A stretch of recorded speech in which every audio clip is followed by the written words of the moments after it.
Good morning, friends. I'm Mike Trotman from First Presbyterian in Ferguson, and I'm joined with my colleagues, Jennifer Long from Corning, New York, pastor of Emmanuel Lutheran Church, and our good friend Steve Langford, who is a retired Methodist pastor who resides in Arlington, Texas. So today we're making a shift. We're going to turn to the Hebrew Scriptures, and we'll be looking at the text from Exodus 3 to 115. It's a very familiar text. So Steve will start us out, and Jennifer will bring us home on the text. I'm reading from the New International Version, the NIV, Exodus 3, verse 1. Now Moses was tending the flock of Jethro, his father-in-law, the priest of Midian, and he led the flock to the far side of the desert and came to Horeb, the mountain of God. There the angel of the Lord appeared to him in flames of fire from within a bush. Moses saw that though the bush was on fire, it did not burn up. So Moses thought, I will go over and see this strange sight, why the bush does not burn up. Now, when the Lord saw that he had gone over to look, God called to Moses from within the bush, Moses, Moses. And Moses said, Here I am. Do not come any closer, God said. Take off your sandals, for the place where you are standing is holy ground. And then he said, I am the God of your father, the God of Abraham, the God of Isaac, and the God of Jacob. At this, Moses hid his face, because he was afraid to look at God. I'm continuing in the NRSV. Then the Lord said, I have observed the misery of my people who are in Egypt. I have heard their cry on account of their taskmasters. Indeed, I know their sufferings, and I have come down to deliver them from the Egyptians, and to bring them up out of that land to a good and broad land, a land flowing with milk and honey, to the country of the Canaanites, the Hittites, the Amorites, the Perizzites, the Hivites, and the Jebusites. The cry of the Israelites has now come to me. I have also seen how the Egyptians oppress them. So come, I will send you to Pharaoh to bring my people, the Israelites, out of Egypt. But Moses said to God, Who am I that I should go to Pharaoh and bring the Israelites out of Egypt? He said, I will be with you, and this shall be a sign for you that it is I who sent you. And you have brought the people out of Egypt. You shall worship God on this mountain.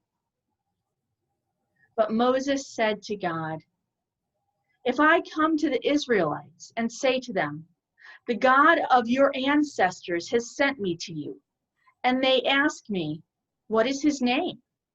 What shall I say to them? God said to Moses, I am who I am.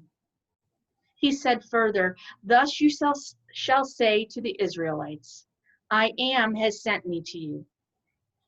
God also said to Moses, Thus you shall say to the Israelites, The Lord, the God of your ancestors, the God of Abraham, the God of Isaac, and the God of Jacob, has sent me to you. This is my name forever, and this is my title for all generations.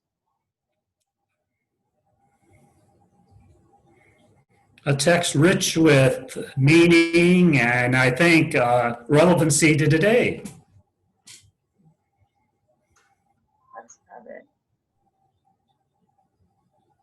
The burning bush is probably one of my favorites ever. What is it that catches you in it, Jen? There's so much. And I mean, I think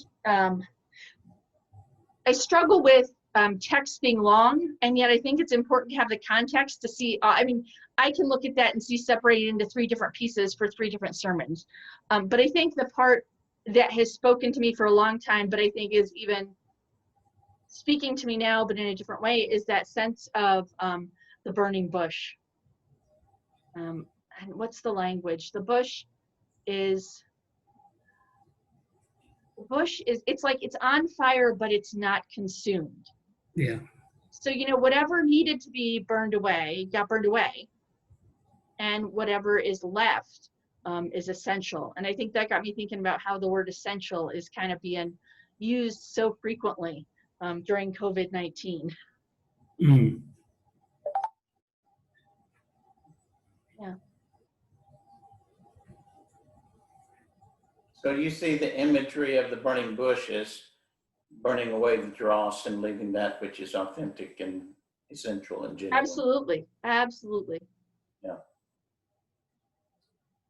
Yeah, for me, the burning bush speaks of mystery, that which I cannot understand, which is not beyond what I consider normal. Mm. And the importance of mystery in the spiritual life. And that the burning away of that which is not essential is a form of mystery. Yeah, absolutely.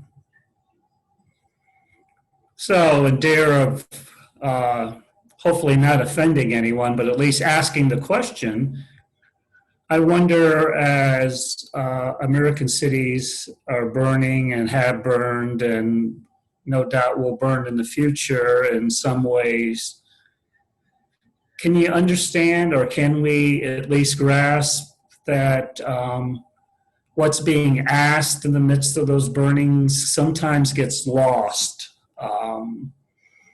Because, the violence, the economic harm, the things it does to the residents and the owners is very, troublesome and painful. And yet,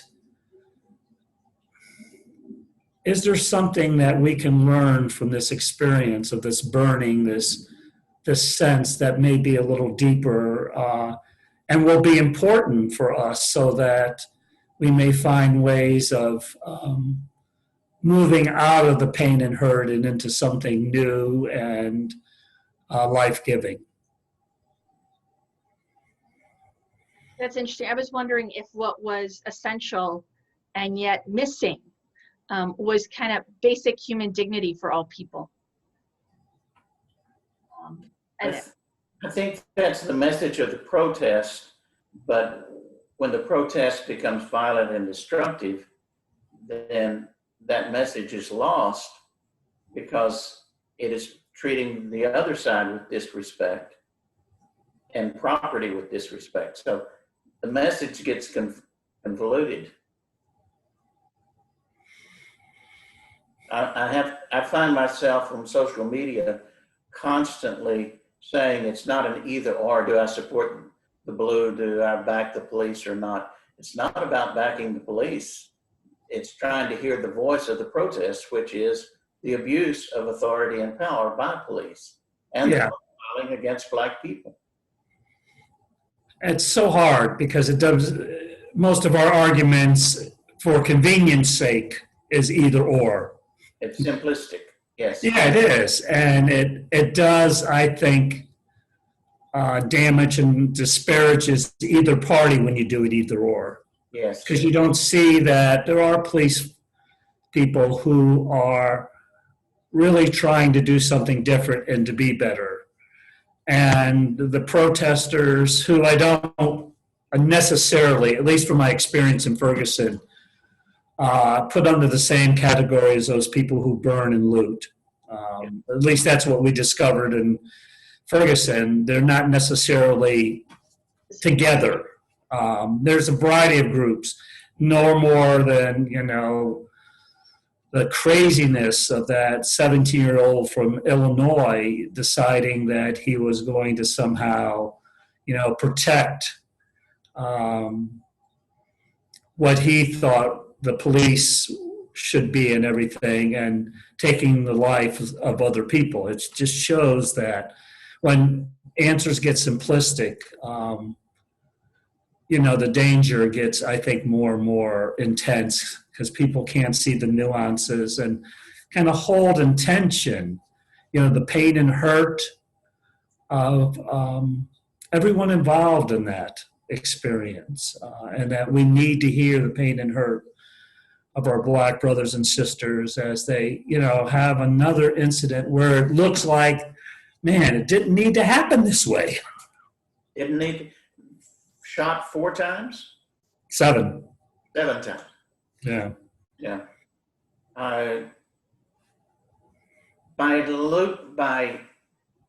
lumping the protesters with the rioters, when you put those two together, that allows us to do the black and white either or, and putting them together thereby gives me the right to say they're wrong, the police is right, and we miss the message and we miss the nuances. Simplistic thinking contributes to the problem. Yeah. And I like what Jen said. I've never thought about the burning bush being, the consumption of everything that wasn't essential. Yeah. And, that I guess what was there, what was left was just pure holiness. So much so that Moses couldn't look at it. Oh, that's interesting. So if all that's left is pure holiness, we have holiness present, we have name giving present. Let's see, what's the next? I mean, like, that's circling back around to the Lord's Prayer in my head. But and just as I was thinking about what you were both saying about simplistic thinking, and just that I also think we live in a world where there's been a place for that. Simplistic thinking is the starting off point for everything we teach our kids. When they're little, you teach there's a right and there's a wrong. And it's not that there isn't gray. It's just that, I'm sorry, if the 2-year-old's going to touch the stove, you can't be talking about gray areas. Do you know what I mean? Yeah. That I do believe what we're calling simplistic thinking is also a jumping off spot. It's just, where do we go with our thinking as we grow? Yeah.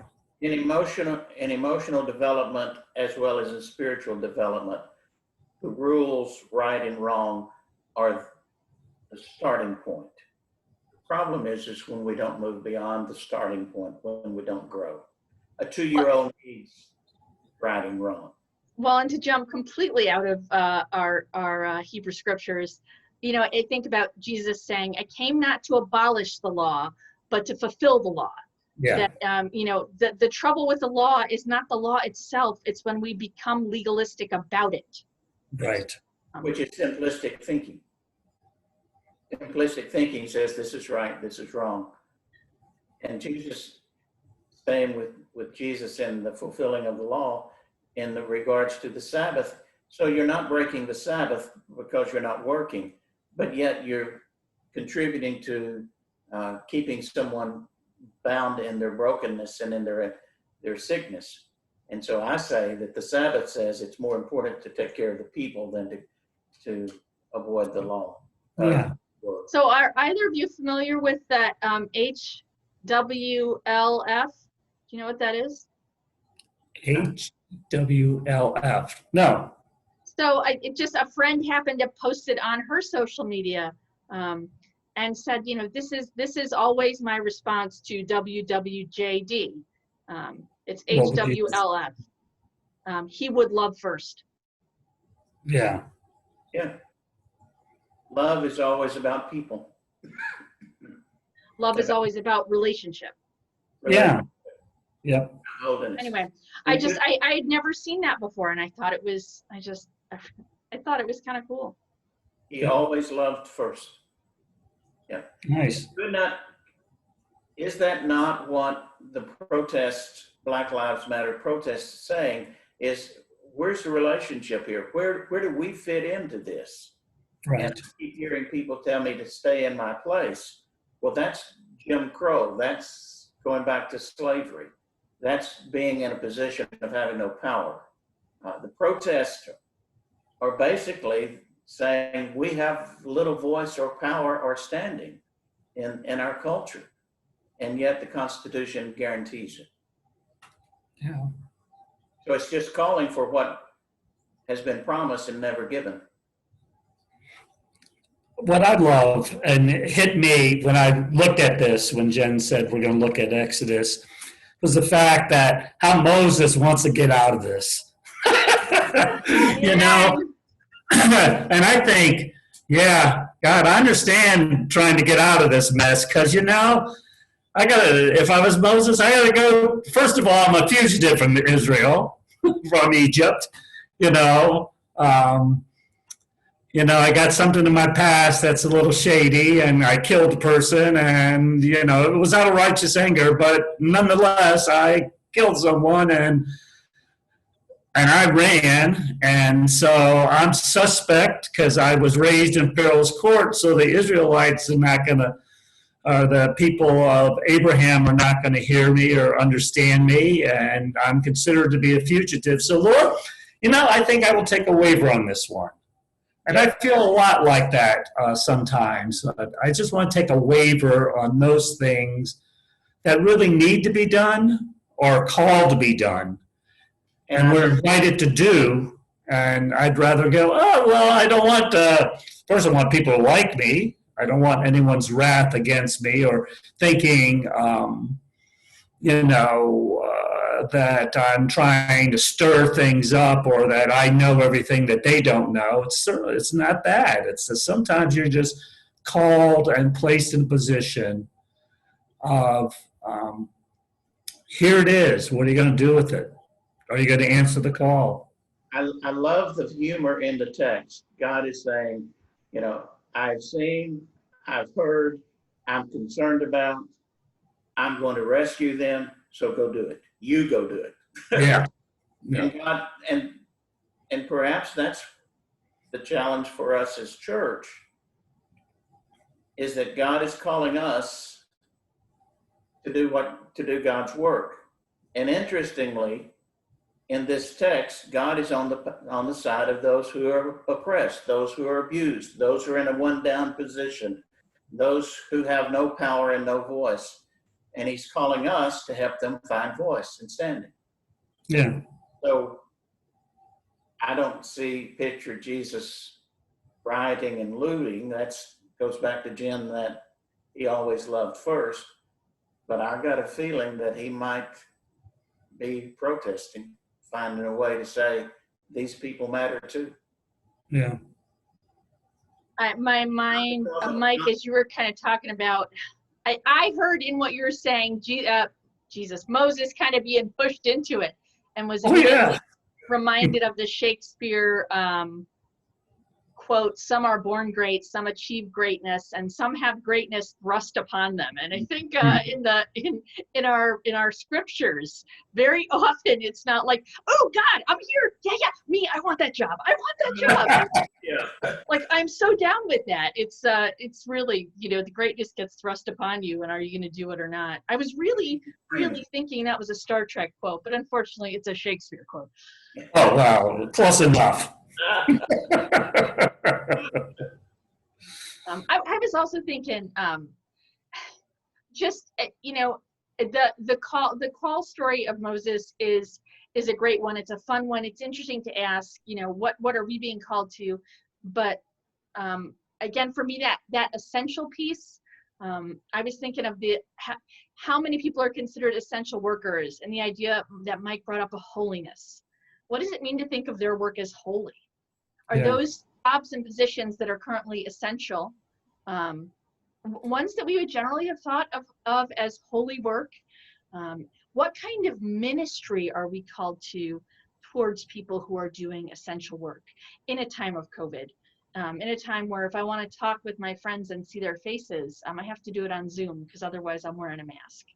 Yeah. So I think it asks me different questions in time of pandemic than it asks me when life was life before pandemic. Sure.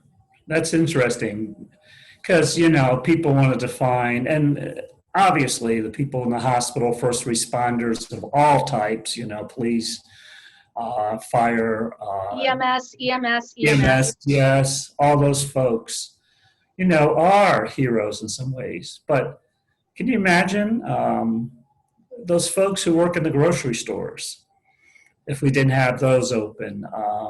The people who, they're more at risk because they're there 8-9 hours in that system of dealing with the recirculated air and, the variety of people who come in, whether masked or not. And, I think it redefines what's essential. It's broadened my view anyway. And I try to say to everyone that I go to the grocery store with, if I'm dealing with a deli clerk or a bag person or someone using the register and checking you out, is to say thank you and be safe. It changed my perspective. Well, it took people who were before just tools in the system that we took advantage of, and it gave a face to them. Yeah. Dignity to them. So maybe, could we dare say that this whole pandemic thing is giving dignity to people that before were just a faceless tool?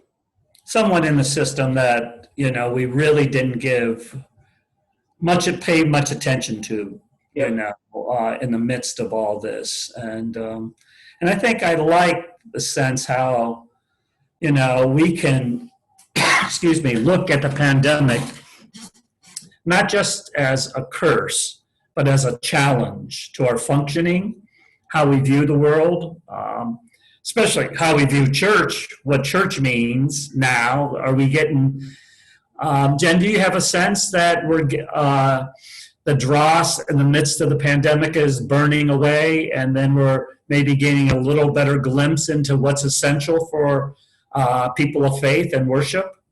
I don't know. I mean, I know that that's something I'm thinking about.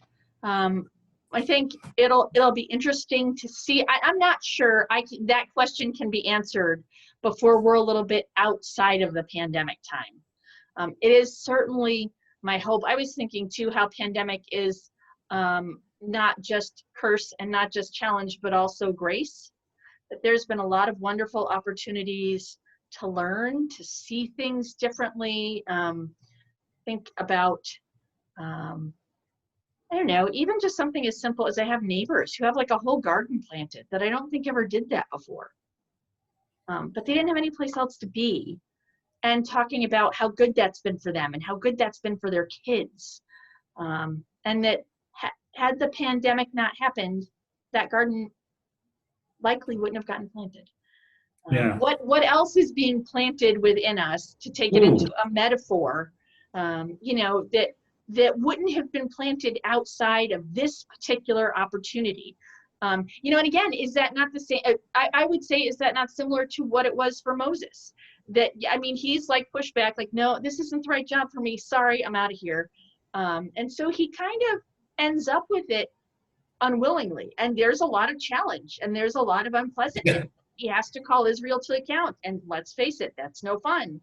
But I think there's also gift and grace and growth that is a part of that too. And so for me, it's important to keep my eye on that. So for me, some of the burning away of the dross is being able to also say, yeah, this is hard and it's painful and there's a lot that isn't going the way I wanted it to. But what can I see that's going in ways that maybe I wouldn't have planned for that are gifted? Yeah. I think, that's interesting you say that, because I think this is the beginning of who Moses finally becomes, that revered figure in Jewish and Christian thought, the one who can spend all those years wandering around the wilderness and just frustrated time and time again with the inability of the people to get on board. And yet he doesn't get to go to the promised land. He's able to let that go and let someone else take over and do that. So I think this is the beginning of that process that makes him or allows him to become the person God has always called him to be. But how interesting. I think it's something that you said, his frustration with people who are unable to get on board, and yet who was he at the beginning of this journey? He was people unable to get on board. I mean, a part of me goes, shouldn't that have made him a little more sympathetic? But, again, I think the Bible is, again, ripe with real human experience, and that's a piece of it for me. I mean, what I hope for myself is that when I'm able to see those places, when I can't get on board, when I couldn't get on board, and somehow I've moved to a different place, that when I run into somebody who can't get on board, that my response is not immediately, well, let me tell you, get on board, trust me. But to be able Nice. to receive them where they're at. I mean, anyway. And it seems to me that so much of the reaction to protest and or rioting are people who can't get on board with the fact that some people's needs are not being met, that some people don't have a voice. Yeah. What, Mike, in response to your comment about Moses, this is where Moses begins to become. What strikes me is this is not about Moses, it's about a revelation of who God is. And who Moses becomes is shaped by who God is. Yeah. That's our challenge, is to let who God is to shape who we are. Again, our tendency is to want to shape God according to who we are, as opposed to letting God shape us according to who God is. Yeah. And God in this text is on the side of the powerless. God is resist. Another way of saying it, God is opposing power used against others. Sorry, there goes the timer. Usually I catch it. I thought I turned it off, but I guess I didn't catch it this time. Well, the use of power, that's a whole conversation in itself. Yeah. And again, I think, it was a choice to choose 15 verses of text, but I think there's a richness there that you miss if you only tell the burning bush story, or if you only tell the God giving God's name story. I think there's an importance to them all being together and married together, joined together. Anyway, well, who would the alarm has gone off. I'm not remembering who's praying us out, except not it. Oh my Me. Well, as we leave, two things that strike me. Yeah. Is who God reveals the divine self to be in the midst of mystery, which leads to the second, is that who God is shapes who we are, shapes our identity. Great. It would shape our response to the situations going on today. And I think those words will hopefully be helpful for folks as they kind of contemplate this text in whatever way God leads you and invites you to. So thanks for following us on this journey. Thanks, Steve. Thanks, Jen. I always learn a lot, and you stimulate my thinking. And I think at best, that's what happens when people read Scripture. It moves us from just easy answers to nuance to mystery to revelation. So we'll see what happens as we continue to work. So my task is not just to keep talking, but to pray us out. Let's pray. So we humble ourselves before you, everlasting one, the one who is and shall be. So we invite you to continue to shape us and mold us, even at times when we're resistant. May we hear the sound of the genuine as it speaks to us in this world that we live in, a world of challenge, a world that needs folks who ask the question and say to one another, Jesus would first love. So help us to love one another, to love this world, and to move beyond easy divisions and easy answers, and to be a people who can live in your promise and your grace and your love. Thank you for this time together, and we place ourselves into your hands now and forevermore. Amen.